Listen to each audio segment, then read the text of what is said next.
Assalamualaikum warahmatullahi wabarakatuh. Halo semuanya, perkenalkan nama saya Coki Andriano dengan NIM 31211032 dari kelas TI 21A AI1. Pada kesempatan kali ini, saya akan membuat video untuk memenuhi tugas ulangan akhir semester dari mata kuliah kecerdasan buatan dengan dosen pengampu yaitu Bapak Dr. Insinyur Ananto Trisasongko, MSc. Adapun yang akan saya bahas pada video ini adalah skema proyek robot cerdas untuk pengambilan keputusan dalam pertanian. Bidang pertanian saat ini menghadapi berbagai tantangan yang mendesak. Dengan meningkatnya populasi global, kebutuhan akan pangan yang cukup dan berkualitas semakin mendesak. Selain itu, perubahan iklim dan keterbatasan sumber daya air semakin memperburuk situasi. Petani seringkali kesulitan dalam mengambil keputusan yang tepat untuk mengelola tanaman, yang dapat berdampak signifikan pada hasil panen yang keberlanjutan dari usaha pertanian itu sendiri. Oleh karena itu, diperlukan solusi inovatif yang dapat membantu petani dalam mengambil keputusan yang lebih baik dan lebih efisien. Nah, proyek ini bertujuan untuk menciptakan solusi cerdas yang dapat membantu petani dalam pengambilan keputusan di sektor pertanian dengan mengintegrasikan teknologi seperti teknologi robotika dengan kecerdasan buatan atau AI, dengan memanfaatkan algoritma seperti Artificial Neural Network atau ANN, logika fuzi, algoritma genetika, dan naive Bayes. Nah, ini adalah diagram alur proyek atau flowchart. Nah, diagram ini merupakan diagram alur secara keseluruhan. Proyek robot cerdas untuk pengambilan keputusan dalam pertanian ini terdapat beberapa bagian ya, yaitu ada input, ada pengelolaan data, ada keputusan, ada optimasi robot, dan ada output. Nah, proyek robot cerdas untuk pengambilan keputusan ini dimulai dengan input dari kamera dan sensor. Di sini terdapat 3 sensor, yaitu adalah sensor pH, sensor kelembapan, dan sensor suhu. Nah, sensor-sensor ini berfungsi untuk mengumpulkan data lingkungan seperti data suhu, data kelembapan, dan kondisi tanah. Nah, data yang terkumpul kemudian masuk ke dalam tahap pengelolaan data, yaitu adalah di mana informasi tersebut diklasifikasikan menggunakan metode naive Bayes untuk mengidentifikasikan masalah yang ada. Nah, selain itu, Artificial Neural Network atau ANN digunakan untuk memprediksi hasil berdasarkan data yang ada. Berikut merupakan diagram ANN yang digunakan. Nah, di sini terdapat diagram ANN ya. Diagram ANN yang merupakan diagram yang disusun untuk menggambarkan alur informasi dari input hingga output dalam sistem yang memproses dari data sensor. Nah, pada bagian input ke model, data dari 3 sensor yaitu sensor 1 atau sensor pH, lalu sensor yang kedua adalah sensor kelembapan, dan sensor yang ketiga adalah sensor suhu. Nah, masing-masing sensor ini memiliki fungsi sebagai fitur input yang memberikan nilai numerik ya ke model yang memungkinkan analisis lebih lanjut. Nah, setelah data diterima, informasi tersebut akan diteruskan ke input layer yang terdiri dari neuron-neuron yang mewakili setiap sensor. Nah, dalam diagram, setiap sensor memiliki penomoran yang menunjukkan urutan atau identitasnya.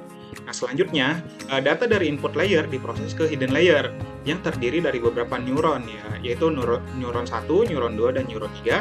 Nah, neuron-neuron ini berfungsi untuk mengekstrak pola dan fitur kompleks dari data yang diinput yang diberikan. Nah, proses ini melibatkan fungsi dan bobot yang dioptimalkan selama pelatihan model yang memungkinkan jaringan belajar dari data. Nah, akhirnya, informasi yang diproses dalam hidden layer diteruskan ke output layer yang menghasilkan output akhir, yaitu hasil panen.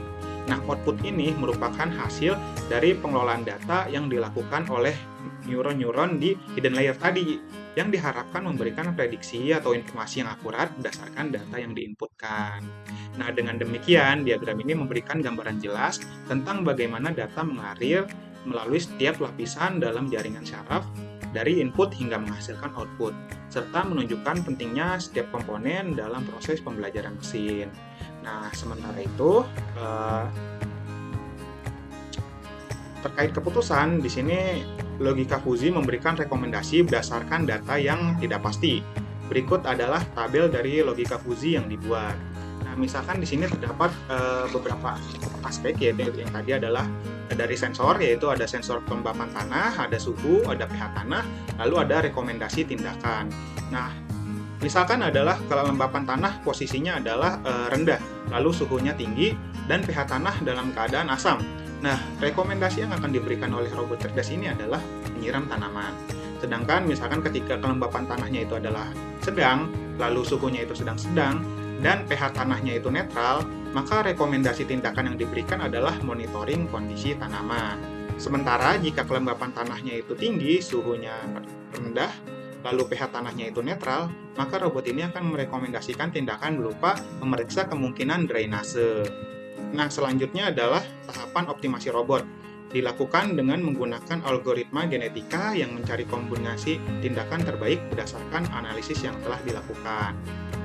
Nah, diagram jalur robot ini menggambarkan perjalanan robot di lahan pertanian dengan berbagai titik sensor yang ditandai, mulai dari titik awal dan bergerak melalui jalur yang terhubung dengan jarak antara titik sensor yang ditentukan, yaitu 20 meter, 15 meter, dan 25 meter.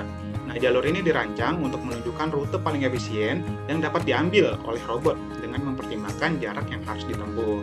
Nah, penggunaan diagram ini membantu dalam memahami pergerakan robot dan memfasilitasi perencanaan rute yang optimal dalam konteks pertanian, di mana efisiensi sangat penting untuk menghemat waktu dan energi.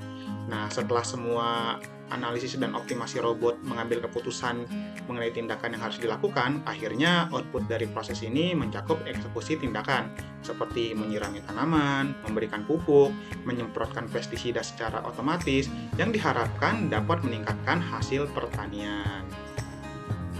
Jadi kesimpulannya adalah penggunaan robotika, algoritma genetika, artificial neural network atau ANN, logika fuzi, dan klasifikasi naive Bayes membawa manfaat besar bagi sektor pertanian.